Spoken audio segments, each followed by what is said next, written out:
Welcome to Scary Stories After Dark, where the quiet never stays quiet for long.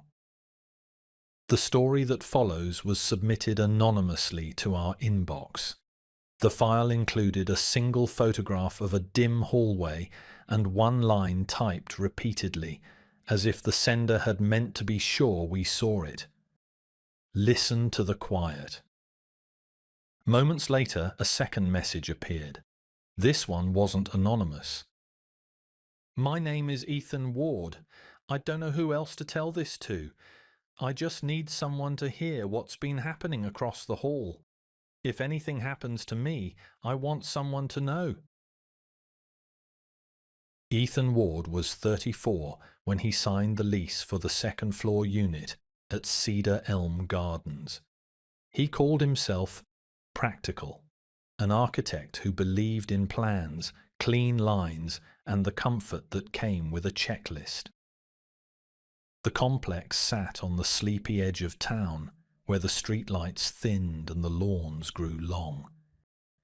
It was the kind of place people chose when they wanted the suburbs' polite silence. Ethan liked that. He liked silence.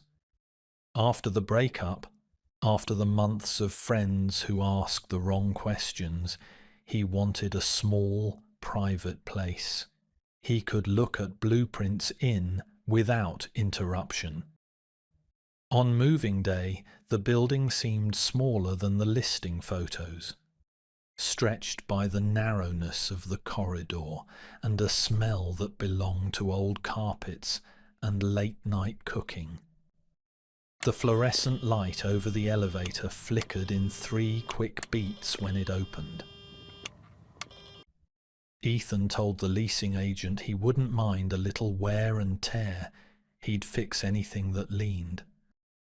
That first night he set his boxes down and made a pot of coffee because the idea of silence that was absolute made his chest feel hollow. He walked his apartment the way a man might inspect the perimeter of a small boat after a storm: corners, windows, the door that led out to the hall. The door across from his, 2B, had a brass knob dulled by age and a nameplate with nothing on it. No names, no peephole, just the flat number and a faint smear on the wood like someone once tried to write and stopped. That first week, the building was polite. People passed by in the morning with coffees, heads down. There were polite nods, the soft shuffling of mail through slots. A child on the stairs. Ethan did not hear much. He liked that. He wrote in the small notebook he kept on his table, "Quiet is a good thing. Quiet helps you breathe." On the third night, shortly after 11, a soft, deliberate knocking came from the other side of the hall.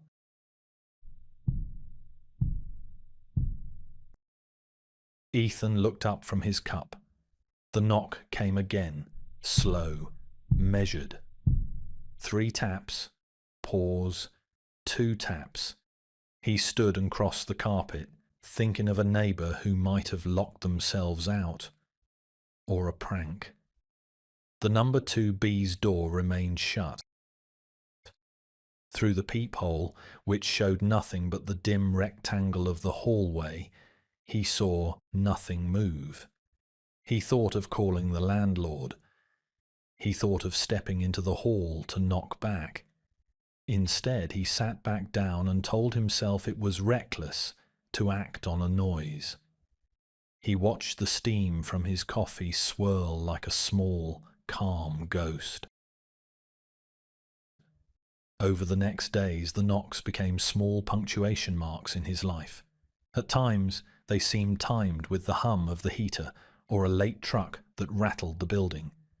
At other times, there were no external sounds at all, the knocks arriving in perfect, impossible isolation. Objects in his apartment shifted, not in dramatic, obvious ways. A fork out of place, a coat that slouched differently on the chair. But small changes that made his eyes search the corners when they had no reason to.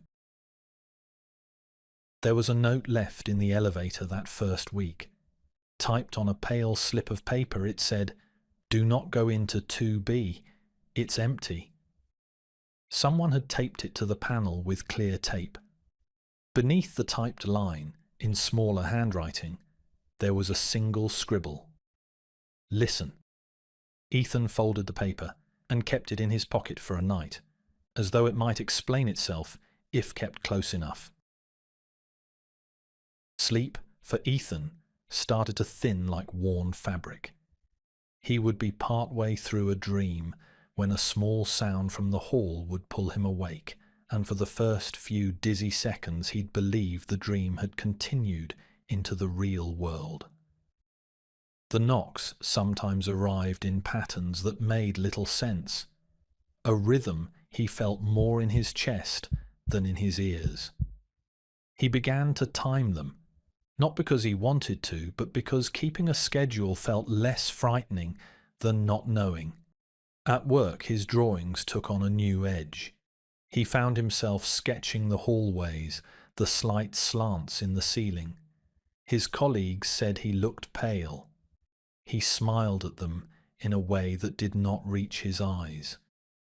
At night, he would stand by the window and look at the dark roofs across the street and remind himself that people moved in and out of rooms all the time.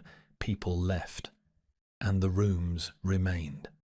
A neighbour, a woman in 3C who walked a tiny dog, spoke to him once in passing. She looked surprised to find Ethan in the hallway. "Hard to get used to this place," she said, and then, a little too quickly, "You'll be fine." Her eyes flicked to the other end of the corridor, where 2B's door stood like a hush. Ethan wanted to ask her what she knew, but when he opened his mouth, the words felt small, like coins, in a wishing well. Sometimes, just as he thought he would never feel fear again, something would happen that tugged at him from the inside. A whisper that made the hairs on his arm lift. A draft that smelled faintly of something floral and rotten at once. He started to leave a small light on in the hall outside his door. He told himself it was to be neighbourly. It was easier to claim practical explanations than to listen to the ones that wanted nothing rational. It began as a sound so slight he almost missed it. A breath, perhaps, or a syllable shaped in the dark. Ethan woke to the noise and went to the door, willing himself forward because part of him wanted to know and part of him wanted to hide. A voice said, close enough that for a second he believed the person must be in the hall outside his own door. It was not angry, it was not pleading. It was a name said in a voice that carried a familiarity that pinched at something small inside him. Memory, perhaps, or a shape his mind had seen once and then misfiled. He answered into the dark, "Who is it?" His own voice sounded strange, made of fabric and distance. There was no reply. He stepped into the hallway, the floor cool beneath the soles of his slippers. The light over 2B's door stuttered and steadied. He pressed his ear near the keyhole. Silence. He thought, briefly, that someone was playing tricks, that there was some small neighbour with a heartless taste for others' fear. The rational part of him sharpened like a blade. But the other part, the part that had kept a cup of coffee at 2 a.m, reading blueprints for comfort, was quieter and not entirely convinced. In the following week, the whisper returned at odd intervals. Sometimes it would say a single word. Other times it would be as plain as a name, a sound like a pebble dropped into water, once, late and bruised, with the exhaustion of the day. Ethan thought it called him by an old nickname nobody used anymore. He felt a long-distant part of himself answer from the past. a small child who had been called in the night and had always gone. He stopped, sleeping deeply. Dreams bled into memory and then out again. He would awake certain that he had owned a conversation that left no trace. His apartment began to feel like something other than his. The small changes became more ragged. A picture frame that once leaned now hung straight. A newspaper left folded on the couch lay open the next morning. A set of keys he had placed by the sink turned up beneath a cushion that had been undisturbed. The door to the laundry room, which he had closed, would be open the next time he checked. When he asked neighbours if they'd seen anyone entering or leaving 2B, they would look at him in a way that implied he was asking about a joke they had not been told. On an evening when the rain pressed against the windows and the building exhaled the smell of wet concrete, Ethan caught sight of a shadow slipping past the small square window at the end of the hall. It moved with the slow confidence of someone who had all the time in the world. He grabbed his jacket and walked the corridor, each step echoing like a drumbeat in the long silence. The shadow was gone when he reached the end, but the window had a single wet finger of water running down its pane, as if someone had recently pressed a palm to the glass. Days passed that he could not predict. The world at work went on. Meetings, deadlines, a client who wanted a specific curve in a new facade. He held blueprints to his chest, the way sailors might hold a compass. The tasks were anchors. Yet beneath the daily work, a small panic pulsed. He began to leave doors locked more carefully, to check the peephole 3 or 4 times before leaving the house. Neighbours did not talk about 2B. If they did, it was in passing, an adjustment of voice and eyes that made him feel like an intruder in a conversation about weather. The landlord, Mr. Halverson, said the unit had been vacant for months, the tenant before having left without much notice.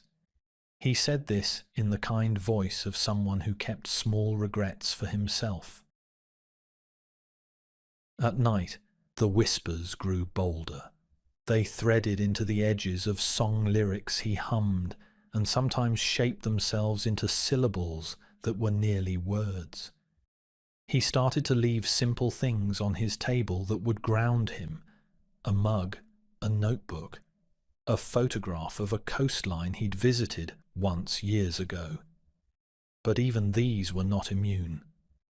One night the photograph lay face down on the floor, where he could not remember placing it. He began recording small notes on his phone.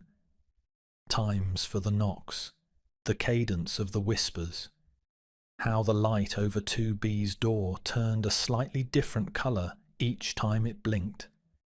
He told himself he was collecting data, making a pattern out of something frightening, so that when the pattern was clear, he could do something about it.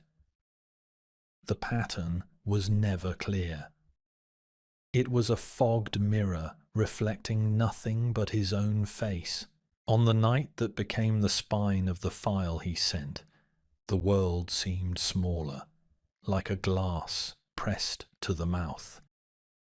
The rain had stopped, but the smell of it lingered, thick in the hall, and the fluorescent lights hummed in a way that felt like a held breath. Ethan had been awake for hours, methodically checking drafts of a plan, trying to force himself to boredom so he could sleep. Nothing worked. The whisper that night was not a single syllable. It threaded his name like a rope, patient and taut.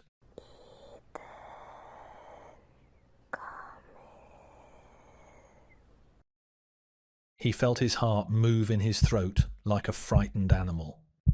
He stood, the chair scraping behind him in a sound that startled him, and he walked to the door and locked it behind him, as if a simple latch might be an honest wall. He stood beyond his own threshold for a long time. The corridor stretched, a narrow horizon between the closed doors. 2B was there, like a question mark. The knob was slightly ajar, a slash of darker air within the rectangle of wood. He told himself to call someone, to go outside where mailboxes clattered and tires hissed, and there were more witnesses. Yet his feet moved, as if they knew a path they had taken before. When he reached 2B, the air felt colder, as if the door exhaled in the night. He placed his hand on the brass knob. For a second he felt a pulse, as if the knob had a heartbeat. He told himself the building was old, that metals changed with cold. He told himself 1,000 rational things, and then, because he could not know, he turned the knob. The door swung inward, with a sound like regret. The apartment inside was empty in a way that made a room ache. There was a single lamp, tall and feathered, standing in the corner, as though it had been left to watch. The air inside smelled faintly of soap and something older, like paper that had been left in a damp cellar. There were footprints on the floor, vague, as if someone had taken steps in socks. They led from the window to the doorway and then stopped, as if the person had vanished mid-stride. Ethan looked around the small room and felt the peculiar loneliness of finding a space that wanted nothing from him. He stepped in. The apartment seemed to fold around him.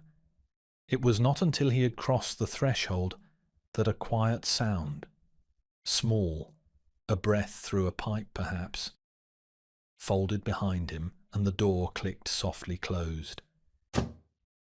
He did not remember closing it. He stepped back, hand on the knob, and pushed. The door would not open. Panic is not often cinematic. It is a certain narrowing of the world to a single hot point. Ethan pressed harder. The knob did not move. He pressed his shoulder into the wood.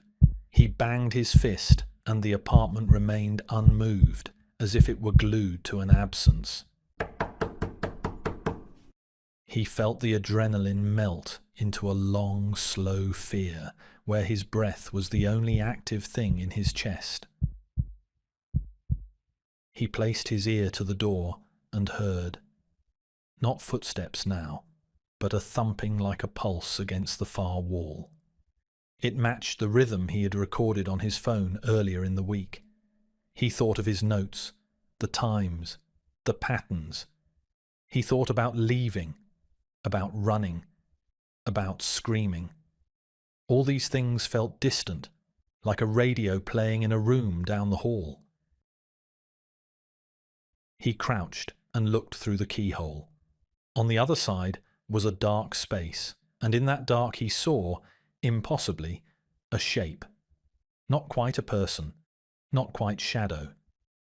And then nothing when he blinked. For a moment he was sure he had imagined it. The door opened then, not from the outside, not from a hand, but as if the room itself decided. The knob turned slowly, and the door sighed open wide enough for a sliver of light to spill out, and then nothing.